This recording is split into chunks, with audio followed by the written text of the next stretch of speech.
Principais diferenças entre naturais e hormonizados, tanto em relação a treino, quanto em relação à parte nutricional, à parte da dieta. É disso que a gente vai falar um pouquinho aqui nesse vídeo. Então, se você tem dúvida, fica com a gente que esse vídeo pode ser para você.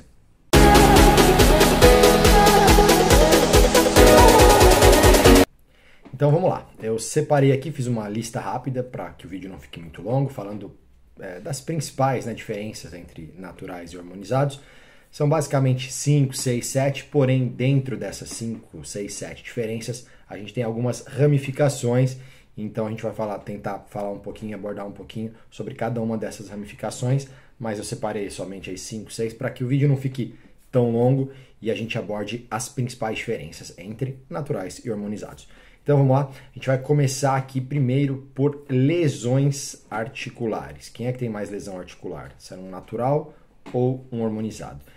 O que acontece aqui é que quando a gente está pensando em hormonizados, por exemplo, mas antes de mais nada, pessoal, vamos pensar aqui, vamos tomar como base hormonizados, aquela pessoa que está fazendo uso de pelo menos ali 1 grama de testosterona por semana, ou pelo menos ali 500 mg por semana, porque se for uma dose de reposição hormonal ali de 250, não vai dar tanta diferença para que você consiga visualizar esses itens que a gente vai abordar aqui no vídeo. Então, assim, tem que ser um uso um pouquinho mais elevado, de pelo menos aí 1 grama ou quase que 1 grama por semana, para que a gente comece a ver esses efeitos, tá bom? Então, lesões articulares. E por que isso acontece? Quando a gente faz uso dos esteroides anabolizantes, a gente tem um aumento muito rápido, principalmente na força. Então é muito importante que esse indivíduo tome cuidado com o que a gente chama de progressão de carga, porque ele vai ter um aumento substantivo, né, ali de força muito rápido. Quando a gente fala rápido, a gente fala em semanas.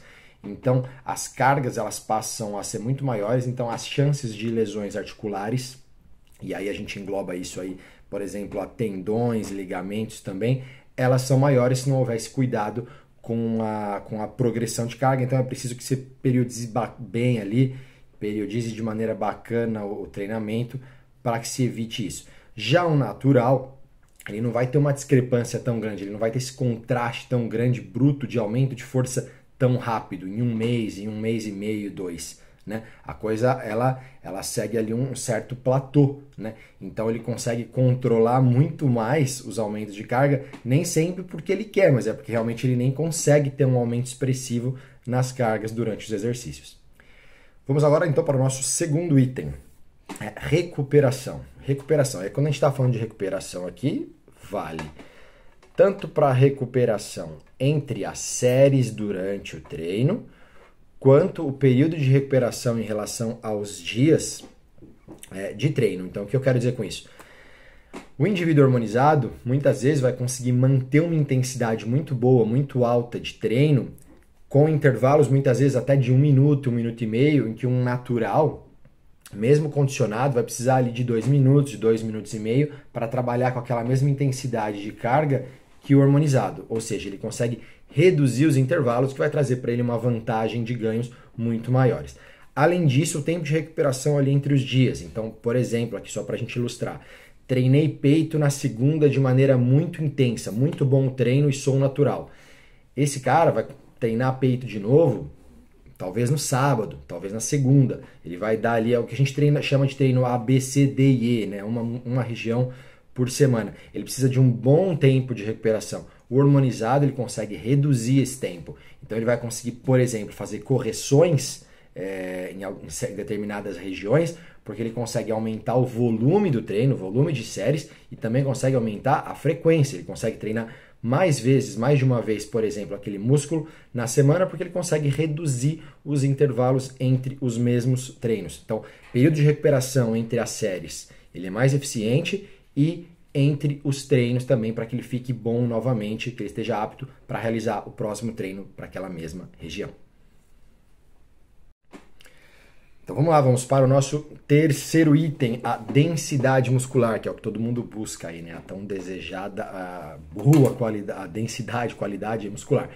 No hormonizado, é claro, vai ser muito melhor, porque ele vai reter mais glicogênio, ele vai reter, sobretudo, mais nitrogênio, o que vai dar essa impressão de densidade, né? Impressão não, a densidade muscular vai estar melhor. Consequentemente, é provável que o percentual de gordura desse indivíduo também esteja um pouquinho mais baixo, né? Depois a gente vai falar sobre isso mais para frente. Mas, como tem essa retenção de glicogênio e de nitrogênio, a densidade muscular do hormonizado ela vai ser um pouco melhor, né? Não tem jeito, não dá pra gente comparar. Então esse é o nosso terceiro item. O nosso próximo item é algo que a galera confunde bastante. Por quê? O pessoal enxerga, né? O pessoal vê o esteroide anabolizante como ali uma fábrica de construir músculo e etc. O que isso vai ser, na verdade, uma consequência. E por que eu estou falando isso? O esteroide anabolizante, ele, sobretudo, ele é um grande anticatabólico. E isso é muito importante, porque se ele é anticatabólico, ele consequentemente vai trazer um efeito de anabolismo lá na frente, ele vai trazer o resultado. Mas ele é sobretudo anticatabólico, porque o natural, ele está muito mais propenso a catabolizar e a ficar, por exemplo, com um balanço nitrogenado negativo, que a gente vai falar nesse item agora, do que o hormonizado. E aí, mais um item importante aí, né, em relação a essa parte anticatabólica. Por exemplo, ao deixar esse indivíduo que está fazendo uso de hormônio, por exemplo, em déficit calórico, em um determinado período, porque ele quer reduzir gordura, ele vai conseguir permanecer um maior tempo em déficit calórico, mas não pela parte motivacional, não pela parte de consistência, ali de suportar a dieta, mas ele consegue se manter nesse período por um maior período de tempo, sem catabolizar, enquanto há uma maior chance da pessoa que é natural, estando em déficit calórico, catabolizar. Ou seja, ele consegue se manter nesse período de déficit calórico com o balanço nitrogenado positivo, o que é um fator primordial para a gente que está buscando ali o ganho de massa magra. Então, esse é um fator bem importante. Balanço nitrogenado positivo, retenção de glicogênio, mesmo em períodos de déficit calórico, porque o esteroide anabolizante é extremamente anticatabólico, então vai trazer muitos benefícios, principalmente no sentido de ganho de massa magra, ganho de massa muscular. E já no caminho oposto, né, uma melhora no metabolismo, mas na eficiência do metabolismo. O que eu quero dizer com isso? Esse indivíduo hormonizado, por que eu falei no caminho oposto? No momento em que ele está em superávit calórico, ou seja, agora ele está consumindo mais calorias do que ele precisa para ganhar ali mais músculo, ele vai conseguir ter esse aumento de massa magra, estando por um certo período de tempo em superávit calórico, sem ter um grande acúmulo de gordura. O que vai acontecer, está mais propenso a acontecer com o natural. Com o natural, o cuidado tem que ser muito maior nesse período que a gente chama de bulking, né, por exemplo. Ou seja, o natural, ele está em superávit calórico. O superávit calórico vai ser muito mais ajustado, vai ser de 300 calorias, de 400, de 500 calorias. Vai depender, claro, do plano ali com o seu nutricionista, com o seu treinador. Mas esse ajuste ele tem que ser um pouco mais fino, no sentido de evitar o erro e ter muito ganho de gordura. Já o hormonizado, esse cuidado, claro, ele existe também, mas ele é um pouco menor, porque com o uso do esteroide você favorece ali a queima um pouquinho maior, o metabolismo está mais eficiente de gordura, de eliminação de gordura. Então você consegue ter um superávit calórico um pouco maior, mais expressivo. Então, para você ter uma ideia, atletas conseguem utilizar aí, pensar em um atleta que está utilizando no mínimo 1 grama de testo por semana, o que não é incomum, superávit de 1.000 calorias, de 1.500 calorias. Mesmo assim, sem ter ganhos muito significativos de gordura. Por quê? Porque o metabolismo passa a trabalhar de maneira muito mais eficiente, então essa acaba sendo uma vantagem ali também do hormonizado. E para a gente fechar, vamos fazer aqui uma reflexão, principalmente em relação ao treino. Por quê? Mas o treino do natural ele é diferente do treino do hormonizado? O treino em si, a escolha dos exercícios, ela vai ser a mesma, na verdade. O pessoal confunde muito isso. Então, assim, O natural, ele tem que treinar num pico de intensidade, no maior pico de intensidade possível que ele consiga, para que não gere overtraining e para que não acarrete em uma lesão, assim como o hormonizado está fazendo. Mas, como eu falei lá no começo do vídeo, o hormonizado, ele vai conseguir, por exemplo, reduzir o tempo das séries, reduzir o tempo entre uma sessão de treino A para repetir aquele treino A de novo na semana. Então, tem essa pequena diferença. Mas, pessoal, o treino, a cadência, como você deveria levar e encarar o treino, é o mesmo, tá? Por que eu tô falando isso é muito importante? Porque a gente conhece aí dezenas de pessoas, o que acontece?